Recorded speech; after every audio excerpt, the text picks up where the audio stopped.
జగన్ మంచోడు కాబట్టే మా తాతను రాజారెడ్డి గారిని చంపిన వాళ్ళు ఈ రోజుకి కూడా ప్రశాంతంగా బతుకుతా ఉన్నారు. జగన్ చెడ్డోడు అయినంటే వాళ్ళంతా బతుకుండే వాళ్ళ. మా తాతగారిని దారుణంగా నరికి చంపిన వాళ్ళంతా ఈరోజు ప్రశాంతంగా ఇప్పటికీ ఉన్నారు. జగన్ నైజం ఎలాంటిది, జగన్ మనస్తత్వం ఎలాంటిది అని నిదర్శనం అది. వారికి ఎప్పటికీ ఏమీ కాదు.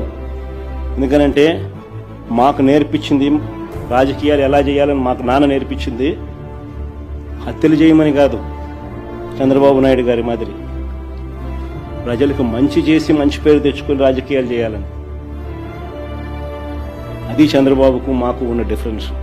తగ్గాడు కదా అని ఇంకా పిండేయాలని చూడక బాలరెడ్డి. పాలివ్వడానికి రావు కాదు, పులి.